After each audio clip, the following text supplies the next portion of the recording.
The First Vampire War was a bloody conflict that saw the lives of thousands of men and women taken from them by the ambitious and powerful vampire count, Vlad Von Carstein.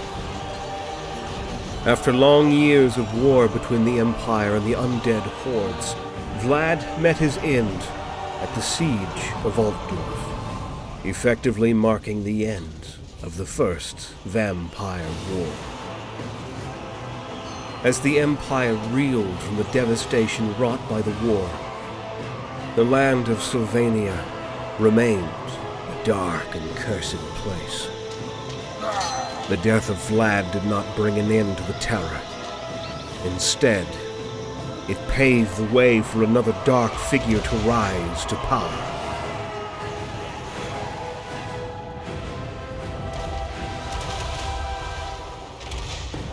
Konrad Von Carstein, one of the most violent and unpredictable vampires in history, would soon plunge the Empire into another nightmarish conflict, the Second Vampire War. Under Konrad's chaotic leadership, the war would be a period of intense bloodshed and horror.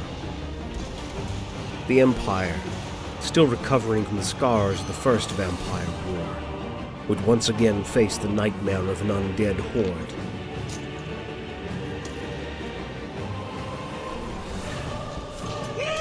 This time, under the command of a mad tyrant.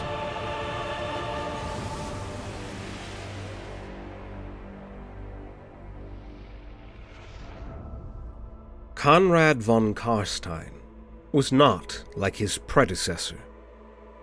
Where Vlad had been a master tactician and a ruler with a dark charisma, Konrad was a brutal and sadistic madman, driven by bloodlust and an insatiable desire for power.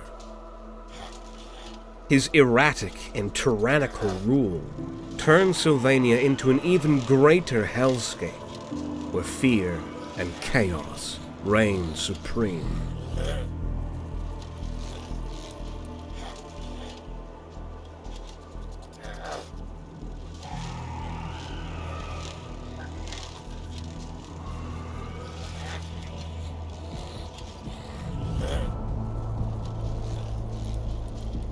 After the death of Vlad von Carstein, the vampires fled to Sylvania, and the damned province was in turmoil.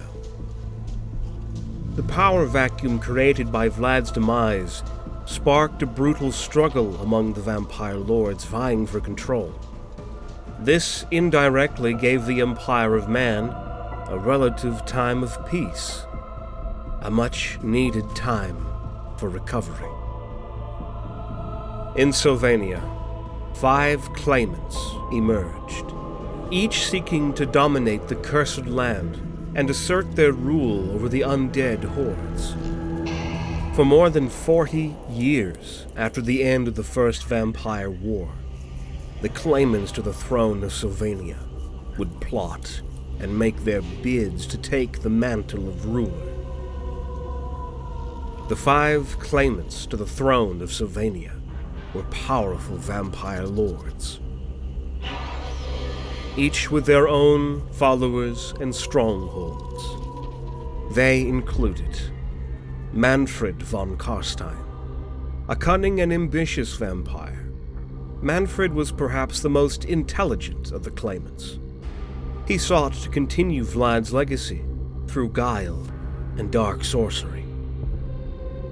Fritz von Carstein, known for his cruel and sadistic nature, Fritz relied on fear and intimidation to command loyalty. Fritz von Carstein eventually lost his life in combat when making the careless decision to besiege the mile-tall fortress city of Middenheim. Hans von Carstein, a former general under Vlad, Hans had significant military experience and a disciplined following. When Konrad provoked a fight with Hans about who was the toughest of them, Hans lost his life. Peter Von Carstein, a master of necromancy, Peter sought to dominate Sylvania with his magical prowess. One night, a spiteful witch hunter named Helmut van Hal, a distant descendant of the vampire himself, killed Peter in his coffin. Manfred von Carstein is alleged to have contributed to his demise, but these are only rumors, and as for Manfred himself, it is said that he vanished from Sylvania, following Peter's passing, making Konrad the undisputed ruler of Sylvania. Konrad von Carstein, the most violent and unpredictable of the claimants. Konrad's approach was straightforward, but brutal. Konrad von Carstein was not the most obvious choice for leadership. Unlike some of the other claimants, he lacked the strategic brilliance and charismatic leadership that Vlad had exemplified. Instead, Konrad was driven by an insatiable thirst for blood and a deep-seated insanity that made him unpredictable and extremely dangerous. His erratic nature, however, was both a curse and a weapon, as his sheer ferocity often caught his enemies off guard.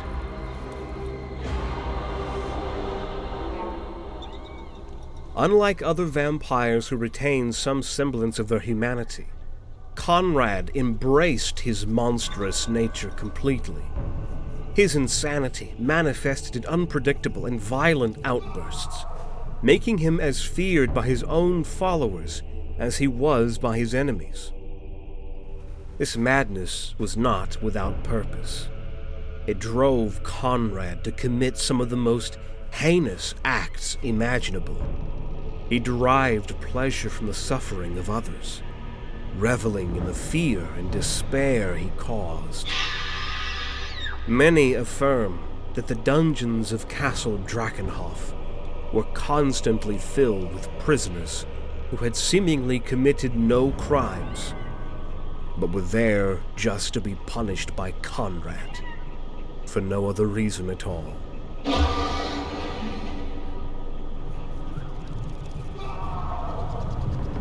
Others say that all the cats in Konrad's realm were to be used as target practice by his crossbowmen, as ordered by the cruel vampire.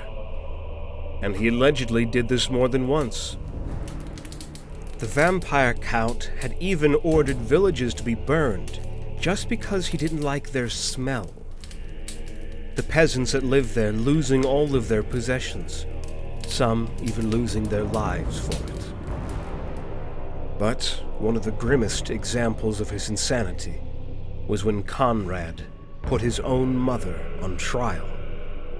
She was accused of the crime of having given birth to him without his consent.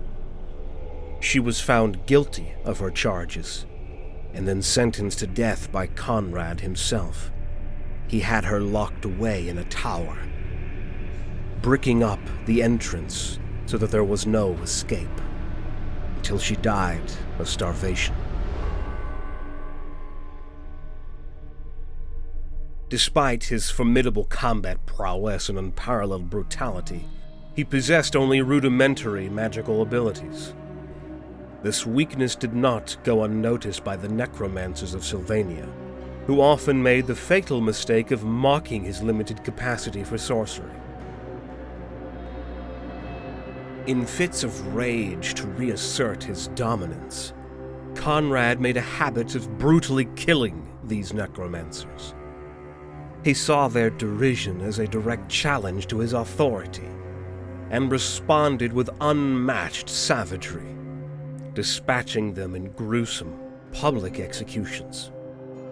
These acts served as both a grim warning to others who might question his power, and a demonstration that, while he may lack in magical prowess, his reign of terror is unassailable through sheer violence and fear.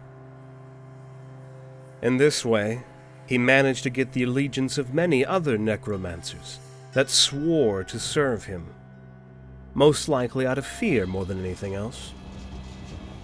These necromancers would serve his purpose of raising the dead and commanding hordes of zombies and other fell creatures to fight for Konrad, while the necromancers themselves were often chained and jailed to ensure their loyalty. This was Konrad's way of doing things, and this series of events would lead to one of the bloodiest periods in the history of the Empire.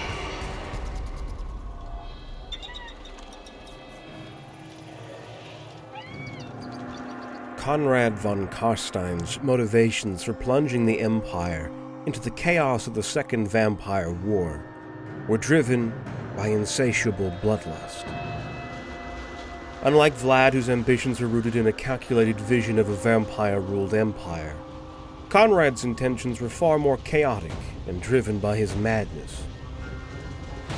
His deep-seated need to assert his dominance and punish those who had mocked his limited magical prowess fueled his rage and desire to demonstrate his superiority through sheer brutality.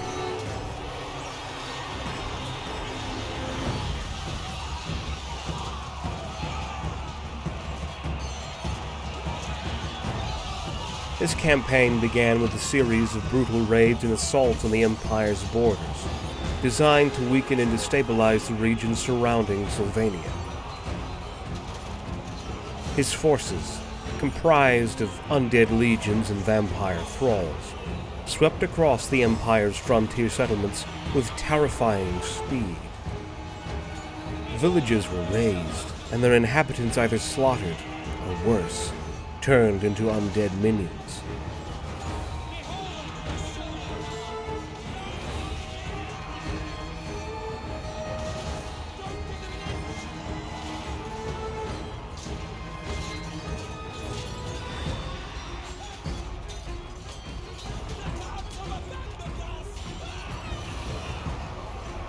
These initial attacks spread panic and confusion across the lands of men, making it difficult for the Empire to mount an effective defense. Konrad employed terror tactics to instill fear in the hearts of the living, leaving gruesome displays of his victories as stark warnings to those who dared resist. These horrific sights sapped the morale of the Empire's defenders and fueled widespread dread.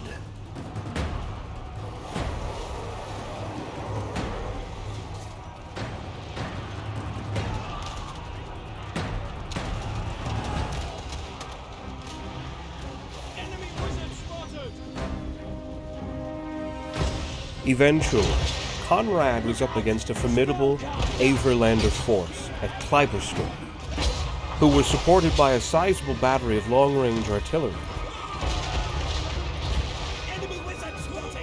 When the fighting started, the slow-moving army of Sylvania was met with a heavy bombardment. Barrage after barrage from the Averlander cannons punished the slowly advancing undead horde that moved relentlessly, but taking heavy losses in return from the artillery and gunfire line.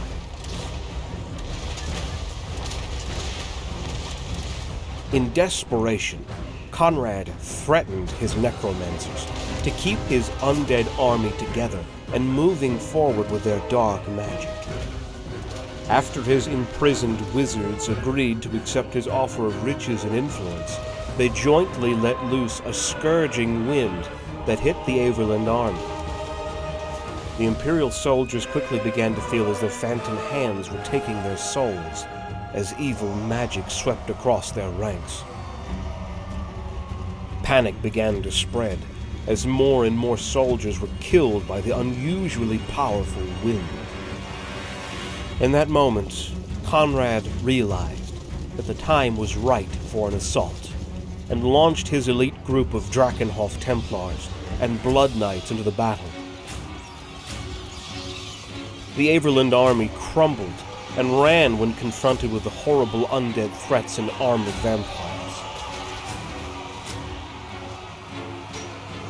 Like a ruthless beast, Konrad tormented the Imperial soldiers for 5 days and 5 nights by pursuing them, making sure that every person who took part in the conflict was found and killed at all costs.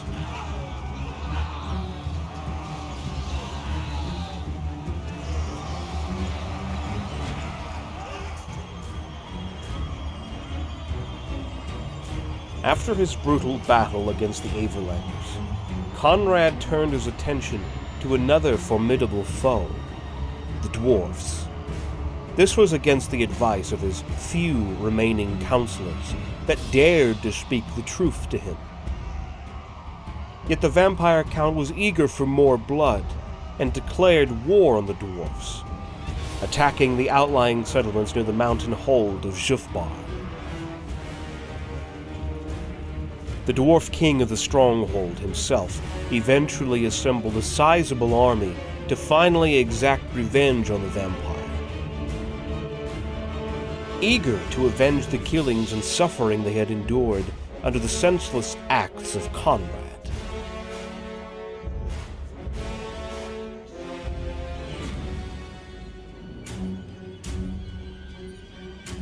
The two armies clashed at the town of Noctofen. There, the undead legions, including shambling skeletons, rotting zombies, and vampiric thralls, surged towards the dwarf lines, who met them with a barrage of artillery fire, using cannons and grudge throwers to devastating effect.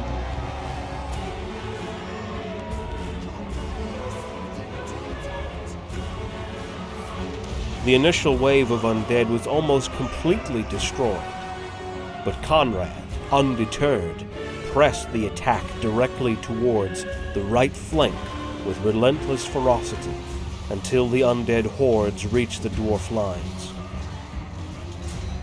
The dwarfs fought valiantly, their stout hearts and courage shining through the battle. The runesmiths countered the necromantic spells of Konrad's enslaved necromancers with relative ease, so the undead were shattering, and some even wandered aimlessly until collapsing, without the dark magic needed to properly sustain them. Despite this, Konrad pushed on, eager for more blood, and confident he was going to get the upper hand. His presence was a whirlwind of death and destruction. The vampire lord drove directly into the cadre of runesmiths. Meanwhile, his elite blood knights crashed into the disciplined ranks of dwarf warriors with devastating force. Konrad personally slew many of the runesmiths, reveling in the taste of their spilled blood. This gruesome act bought his captive necromancers the precious time they needed to resurrect the fallen, swelling the ranks of the undead. With the runesmiths being slaughtered, the battle turned hopelessly one-sided, with the dwarfs, true to their nature, fought with unwavering determination until the very end. Their king challenged Konrad to personal combat, hoping to turn the tide. But instead of accepting the challenge himself, Konrad dispatched Valak Harkon, the Grand Master of the Blood Knights, to face the Dwarf King. With relative ease, the Grand Master slew the Dwarf King, gorging himself on the royal blood in a display of vampiric arrogance and power. Within the next hour, the last of the dwarf defenders would be dead. Konrad von Carstein's unwaveringly vicious assault with his undead forces was so relentless that the three claimants to the imperial throne were compelled to put aside their differences and unite. Faced with a common enemy, these rivals combined their armies into a single, formidable force. At the Battle of the Four Armies, the three imperial grand armies stood together against Konrad's undead horde just outside the fortress city of Middenheim. This battle would become infamous for the great betrayal enacted by the imperial leaders. Emperor Ludwig and Empress Ottila IV, despite their supposed alliance, vied to assassinate each other during the heat of battle. This treacherous act not only jeopardized their united front, but also forced the remaining imperial nobles to seek a new leader to command their coalition. A conclave of the Elector Counts convened in Averheim to deliberate on a suitable candidate. They eventually selected Helmut of Marienburg, who seemed a promising choice to become the new emperor. However, as support for Helmut grew within the council hall, a bizarre and horrifying turn of events occurred. Helmut began to act erratically, his behavior becoming increasingly strange. Suddenly, in a moment of grotesque horror, Helmut's skin started peeling off, and one of his eyes popped out of his skull. The assembly was thrown into chaos, as it was revealed that Helmut had been killed and reanimated as a zombie under Konrad's control. Even Helmut's own son, Helmar, recoiled in horror and refused his father's claim to the throne once the ghastly truth was unveiled.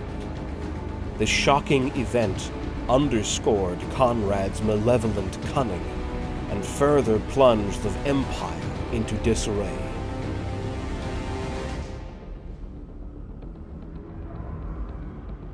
As his scheme failed, Konrad lost his temper once again and burned every town and village in his path as he moved from Averheim into the Howling Hills. His necromancers, still chained, were working at their limits to sustain the ever-marching undead hordes and the bloody campaign that had claimed uncountable lives. The Empire, reeling from the relentless assaults of Konrad's undead legions, knew that a decisive confrontation was inevitable. At last, in the spring of 2121 of the imperial calendar, the Elector Counts and the Dwarf Lords, who had been victims of the undead army, banded together to stop Konrad's cruel invasion. With haste, Konrad charged headlong into the fully formed armies of the Elector Counts and the Dwarf Warriors, led by the dwarf hero Grufbad. This would be later named the Battle of Grim Moor. The initial clash was fierce. The Empire's artillery roared to life, hurling shot and shell into the ranks of the undead. But for every reanimated corpse that fell, another seemed to take its place. State troops and knights charged into the fray. The ground quickly became a quagmire of blood and mud as the battle raged on.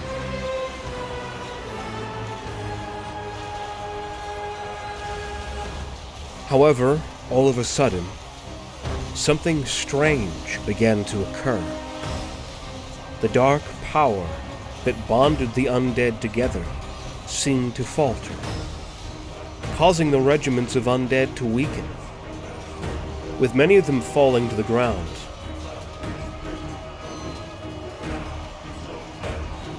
At last, it became clear that Konrad's necromancers had betrayed him at the most crucial point.